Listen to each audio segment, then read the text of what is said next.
Fala pessoal, eu sou o Diego Souza, esse é o nosso canal Falando de Flu e no vídeo de hoje a gente vai trazer muitas informações para você. Ontem uma coisa rara aconteceu. Paulo Angione concedeu entrevista para o público que estava ali esperando após a festa de abertura do Campeonato Carioca. Então a gente vai te falar tudo o que ele falou e trouxe revelações importantíssimas.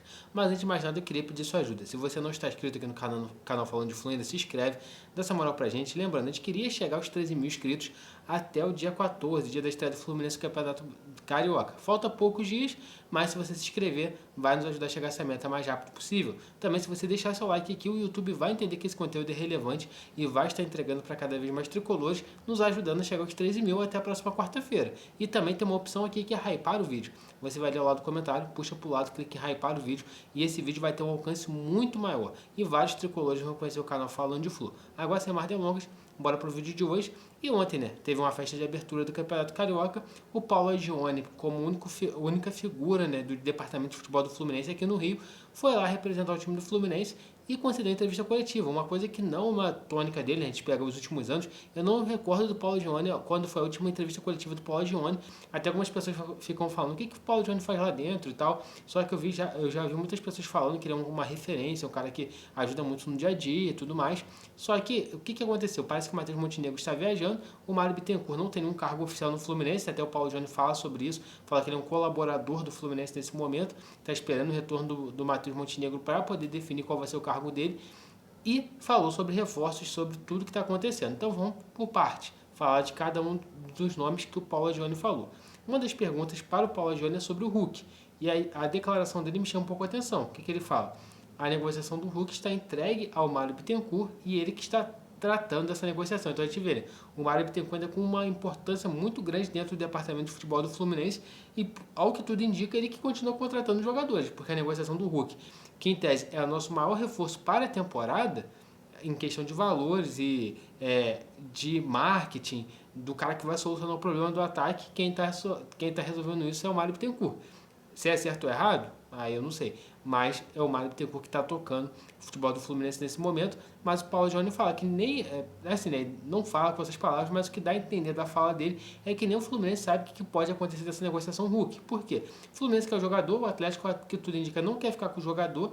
E o jogador também não quer ficar no Atlético, só que ninguém quer assumir o ônus da saída do Hulk. Por exemplo, o Atlético não quer, na diretoria do Atlético, ser o responsável por mandar o Hulk embora. O Hulk, por outro lado, ao que tudo indica, não quer falar assim, tô indo embora do Atlético e sair, passando a impressão para a torcida que ele que não quis ficar. Então fica nesse imbróglio aí e o Fluminense fica vendo isso tudo de longe. Qual que é a minha visão? Se o Fluminense tiver um plano B, tudo ok. O Fluminense vai lá, busca o plano B, Hulk não veio, traz um outro centroavante. A minha maior preocupação é que parece que nesse momento o Fluminense não tem um plano B. Até na fala do Angione ele fala, a gente vai contratar um meia e um atacante. Que tudo indica que seria talvez o Hulk e o Savarino, que vai ser a próxima notícia que a gente vai falar. Mas, se não tiver um plano B, vai ficar um pouco complicado. E a temporada já começa quarta-feira, gente. Então, não tem como você ficar esperando muito, entrando em janeiro, fevereiro com Everaldo e John Kennedy como opções de ataque, pelo menos da forma que eles terminaram ano passado. Então, essa é a minha preocupação, não ter um plano B ao Hulk. A segunda desse vídeo é sobre o Savarino, também que ele foi perguntado. Ele falou que o Savarino não interessa ao Fluminense, tem uma negociação em curso, mas por enquanto não tem nenhuma evolução. As informações que a gente tem aqui é que o Savarino vai ter uma reunião nessa sexta-feira com o Botafogo a fim de selar seu futuro. Só que a gente está vendo que tanto o Hulk quanto o Savarino é uma novela interminável. É uma reunião atrás da outra, um dia desmarca e tem reunião num dia e fica para definição no outro dia. Então isso é ruim. Por quê? Ao tempo que o Fluminense está esperando esses caras definirem o futuro, o tempo está passando. O tempo está passando. E aí te fragiliza na busca de um jogador. Por exemplo, o Savarino não vem. O Fluminense tem um plano B para o Savarino também? Eu acredito que não. Vai ter que ir ao mercado, olhar, ver o scout, analisar para trazer um outro jogador. O que eu estou falando aqui desde o início que começou a se cogitar Hulk e Savarino no Fluminense. Chegando os dois, cara, é indiscutível que o nosso time vai ficar mais forte do que ano passado. Se não vir nenhum dos dois, para mim o time do Fluminense começa a temporada mais fraca que 2025. Se vir um dos dois, eu acho que fica no mesmo nível. Vamos ver aí o que vai se desenrolar nesses próximos dias, mas a verdade é a seguinte: Hulk e Savarino é uma novela interminável. O Fluminense não sabe se vai conseguir avançar ou não. A questão do Savarino, eu acho que é um pouquinho mais simples, porque o Botafogo já aceitou. O Fluminense já tem tudo acertado, só basta o sino do jogador, mas também pode acontecer de cair nesse mesmo embrolho do Hulk, O Savarino não querer sair para não assumir, cara, me pediram para tô saindo, deixando o Botafogo na mão e tudo mais. Igual, por exemplo, ontem eu estava vendo um post no Instagram que o Marlon Freitas saiu do Botafogo para ir pro Palmeiras e os caras vão tirar, né, a imagem dele do bandeirão, vão colocar do Jefferson, o bandeirão da torcida do Botafogo. Por quê? O cara meio que foi pro time do Palmeiras, que é um time que todo ano, nos últimos anos, vinha disputando com o Botafogo ali, né? Ah, título brasileiro, ah, vaga na final da Libertadores. Então, os caras ficaram bem chateados. A mesma coisa pode acontecer com o Jefferson Savarino, mas vamos esperar para ver como que vai ser. E a princípio, a definição pelo Savarino vai ser finalizada nessa sexta-feira. Alguns interlocutores já disseram, né, que o Savarino vai acabar assinando a proposta do Fluminense, porque parece que o empresário, né, do Wallace Davi também, que é outro jogador que está envolvido nesse negócio, já deu a entender isso, mas vamos esperar ser nos próximos capítulos para ver realmente se vai cravar. Quando a gente acha que é o último capítulo, vem mais um capítulo dessas histórias aí. E para estar finalizando, acho que o que mais chamou a atenção na fala do Paulo Júnior foi isso. O Fluminense não vai contratar mais nenhum zagueiro. O elenco está fechado de zagueiros. Por que chama atenção? Ontem à tarde surgiu uma notícia que o Zenit tinha aceitado a proposta pelo Nino, só que o que tudo indica não é real. Por quê? O próprio Paulo Júnior fala na entrevista coletiva, ó, o Nino é um sonho, o Zenit não quer vender ele agora, então a gente não pode ficar iludindo o torcedor. Então, tipo assim, com essa fala deixa claro que o Nino não vem nesse momento. Por outro lado, qual que é a minha preocupação? Quando a gente olha o elenco do Fluminense hoje, a questão de zagueiros, a gente vê como questão de déficit, porque, por exemplo, a gente tinha o Thiago Silva, Manuel e o Thiago Santos, os três foram embora. Thiago Silva para o Porto, Manuel ainda não anunciou os próximos passos da carreira e o Thiago Santos foi anunciado hoje pelo Curitiba.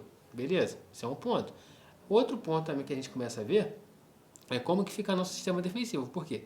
Hoje a gente tem Freitas, tem Ignacio, ele também falou sobre o Freitas, eu vou falar já já. A gente tem Freitas, tem Ignacio, tem o James e tem o Igor Rabelo. Aí você tem o Davi Schwintz e o Loyola. São dois moleques da base. Então, ou seja, você tem 4 zagueiros, mais 2 moleques da base ali. Claro, o Davi Schwintz chegou a jogar mais no profissional, né? O Loyola jogou pouquíssimo. O Davi Schwintz também jogou pouco, né? O Loyola, que eu não me recordo, chegou a jogar pelo profissional. Então, como que vai ficar? Ah, se algum jogador sentiu, você perdeu 2 zagueiros, esses moleques vão ter que jogar. Por um lado é bom, que a gente sempre fica pedindo a participação dos moleques, mas por outro, eles podem entrar numa situação ali não muito favorável para os moleques da base entrar. Também outro questionamento que ele sofreu foi o seguinte: o Freitas recebeu a proposta do Bolonha, como que tá? Ele falou que o Freitas não vai ser negociado e que até agora não chegou nada também para o Freitas. Então acontece, aqui a gente fala da Itália, surgem essas notícias, mas aqui no Fluminense não chegou nada. E realmente, se o Freitas não sair, o Fluminense fica com 4 zagueiros, a expectativa é que o Nino chegue em maio. Aí você tem 5 zagueiros ali, mais ou menos o que equilibra ali. Só que o primeiro semestre que a gente tem é muitos jogos. Se eu não me engano, antes da paralisação para a Copa do Mundo, o Fluminense vai ter jogado 18 vezes. E nisso aí você vai ter jogador machucado, jogador suspenso. Então você vai precisar de um elenco extenso, o Fluminense vai ter esse elenco extenso, só que a minha preocupação é pelo sistema defensivo tricolor. Essa questão de você ter esses 4 zagueiros pode ser uma boa oportunidade de você ver Loyola e Davi Schwintz jogando e provando que tem que ficar entre os profissionais e mostrando o seu valor, como também pode moer esses moleques. Porque, lembrando, Luan Freitas parece que está a caminho do Atlético Paranaense realmente. O Kaique Almeida já acertou com o Remo, então o Fluminense vai ter essa dificuldade aí na questão dos zagueiros, mas eu espero que a gente consiga realmente definir muito bem e mesmo que fique esses 4 zagueiros que dê tudo certo aí, mas essa para mim foi a parte da fala do Paulo Júnior que mais me chamou a atenção. O Fluminense não trazer mais nenhum zagueiro ali para compor o elenco, até porque também tem um debate ali, né, se o Igor Rabelo vai ficar. Então vamos ver, né, que o Fluminense vai definir. O Campeonato Carioca começa o Fluminense na próxima quarta-feira, 7 horas da noite, Fluminense e Madureira. Vai ser bem legal, né? Ver essa molecada estreando, jogando muito bem, né? Os times grandes que só vão entrar com seus principais jogadores daqui a partir da terceira rodada, que é obrigatório por regulamento. Ontem também teve a representação dos jogadores do Fluminense, né? Todos os jogadores se representaram, mas é claro, a gente vai trazer essa cobertura da representação do Fluminense no decorrer do dia de hoje. A princípio, o vídeo mais importante assim, né, que eu julguei para a gente trazer pela manhã essa questão da fala do Paulo Gione, que me chamou muita atenção.